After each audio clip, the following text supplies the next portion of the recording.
Alright, so who do I have here with me today? Well, I'm Leo, or agent number 037. 037 is, my secret agent number is 037, but that's Leo upside down. 0, 3, and 7. Okay, Leo, nice to meet you. What's your age and your current living situation? Oh my goodness. I just had a birthday recently. And I wanted to get, a captain said Route 66. 66? This Route 66 right here. Route 66. Okay, route, banana, I don't know what it is. Yeah, whatever, tomato, same thing. I could do 99, but hey, I'm 2/3 of the way there. I'm 66 years old. The next 33 years, that'd be a piece of cake. So how long have you been displaced and out here in these Phoenix, Arizona streets? This is the third time. Third time? Third time. Okay. And how long? In years or months or? I would go by months. The first time was 19, and then I bested it with 21, and right now it's 35, almost 3 years. 35 months this month. 35 months, all right. My goodness, a personal best, but geez, not a good record. So of course it's dangerous out here, man. So what's a day in a life like out here for you? The hustle and bustle, what's it like? Elaborate, Now, dangerous is, the one time I had the guy across the way put a knife across my throat. The girls were present, the two gals were present, and I don't know, he was around for a couple hours and hassling them for a couple hours. Yeah. And I sat down there on the ground and they didn't say a word in a few minutes and they were gone. And they left me there alone with him. Well, he gets up and he said, well, now we're alone and I'm gonna rob you. Huh? Well, that's you can not try. good. So you can try. Then, I'm gonna kill you. And it sounded a little different. It sounded serious.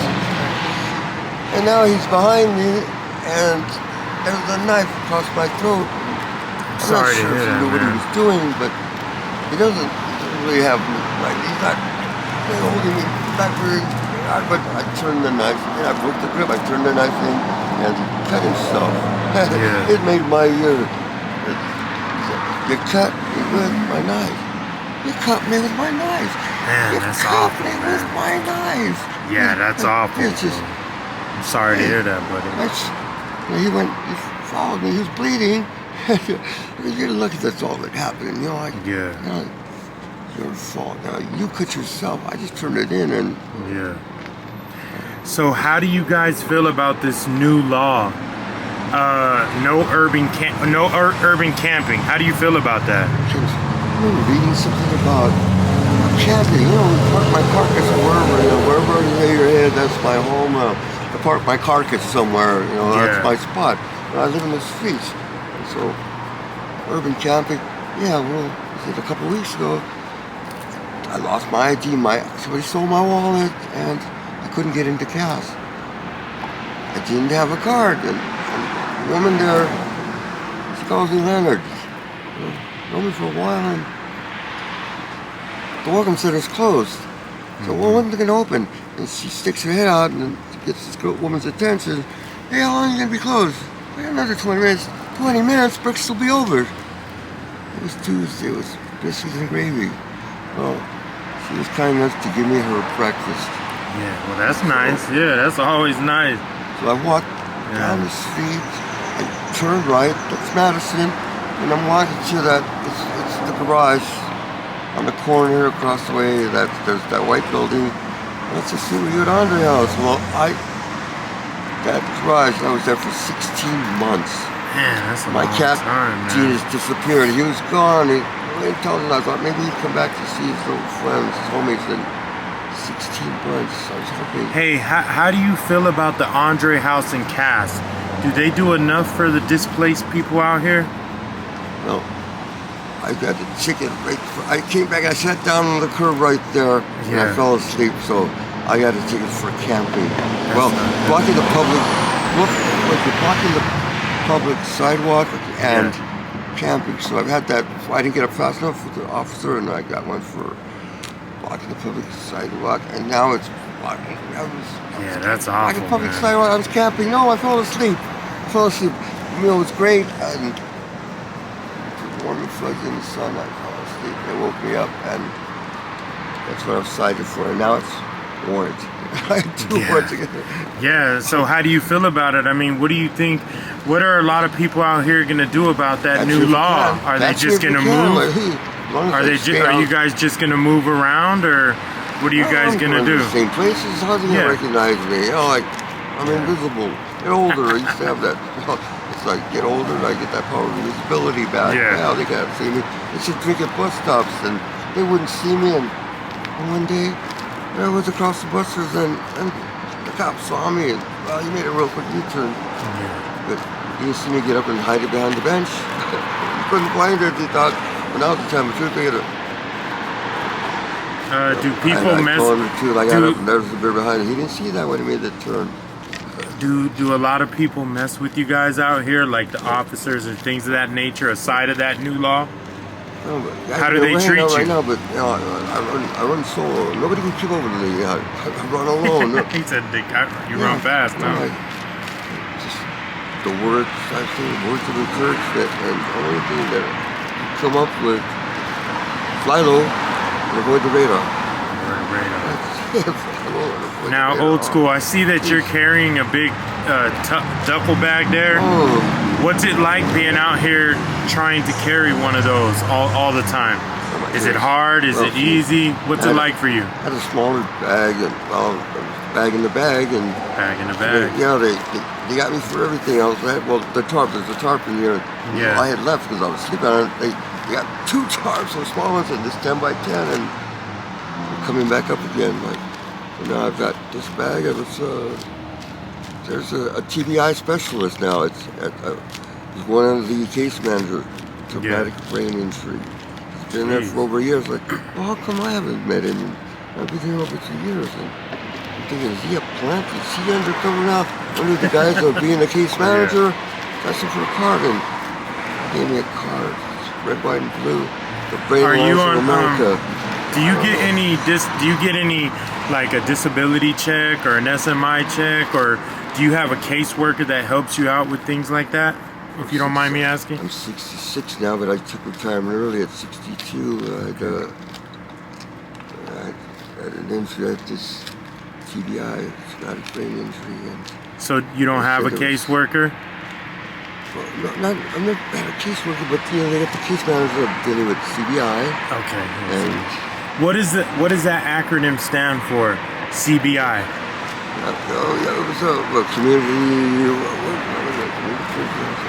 Community Bridges Institute. Yes. Inc. Yeah, CBI's Community Bridges Inc. It's CBI Inc. Yeah. That's like I was thinking. I in the middle like you know, I was just back and forth. I was focused again. Now I got older, and they said, "I can be a dirty man and get away with it." What they meant. But I'm older, and I forget things, and I can't get away with it. So I forget. So old school, I always ask this: where do you see yourself, if you can think this far, in the next 5 years from now? Do you see yourself off the streets? Do you? This is a record now, like 3 years, but 3 years, yeah. I've been out. Shit, this is the 3rd time in 7 years, and yet 19 months, and 21. That's 40, and 35. That's 75. Well. So where do you see? Where do you see? 7 times 12. That's 84. For 75 months, I've been since I had an 8-month stint in an apartment. So 8 months in an apartment, and I was evicted for trafficking, foot traffic. Too many friends. Sorry about that, man. Yeah, and that was the first week of December. So hey, it's my anniversary again. It's been. And what about 3 years? 5 years from now, I didn't even know I was going to be homeless. So 19, 21, 35. I'm sorry about that, man. What about family members? Does your family know you're out here, and and if so, how do they feel about you being out here? I was born and raised in East LA. East LA. I came out. Yeah, I brought my mom out here, and I took over from my father and my brother. They were abusive, physically, mentally, and so I was leaving for Arizona. Come with me. Maybe I could give a better home. But the company I was working for, they kept losing my check, my retirement check. Yeah. Lost it. I flew out here to their headquarters, the Western Republic. So, should I mention the company? Sure. I mean, it's up to you. Yeah. Okay. You don't have to, though. Yeah, you don't have to. It's fine. Okay. So, I work for the number 2 company. I work for Barbara Coleman. Who are they? Yeah. Barbara Coleman we had 10% of the market. We did process controls. There were 2 of us in LA, 7 Western states.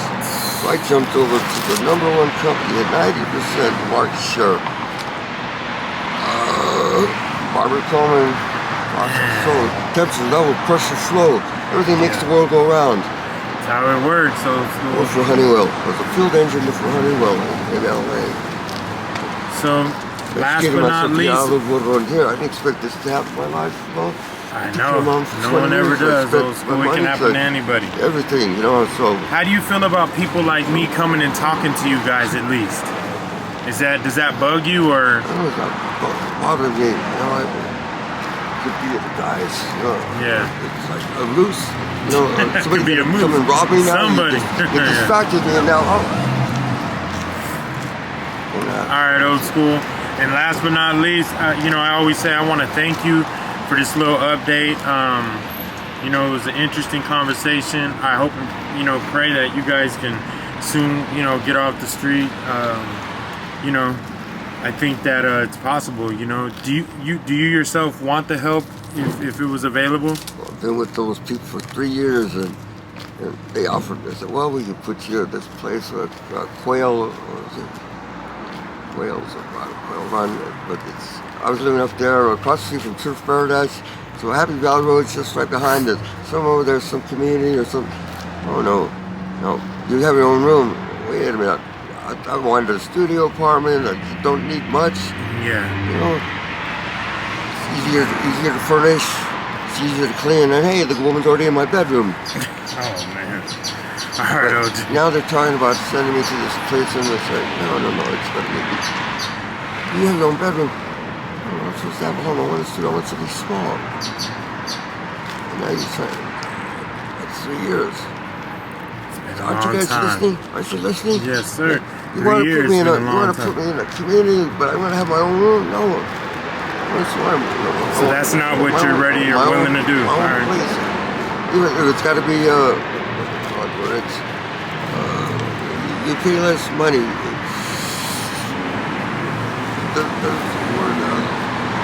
I don't know. But yeah, you pay the Western Hole is one of them. Yeah, I don't know where that is. But you know, as far as this, but there's long waiting lists for these kind of places. All right, well, old school. I want to thank you for this update here in this interview, and hopefully next time I see you, we can get, you know, I hope I can give you a hand up, and you'll be in a better situation, in a better mind state than you are now, man. I want to thank you for this interview, and this was a good one.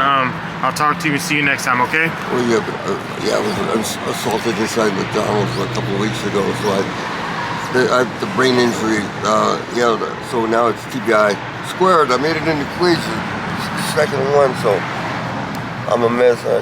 They took x-rays again, so it's another traumatic brain injury, so I'm lost, man. I don't know what I'm doing, and here I am casually. I used to take more caution and concern. I don't care. The cops can see me now. I'm starting it. I think I'm invisible again. The brain injury is like. All right, OG. Thank you for this interview. You have a good one, buddy.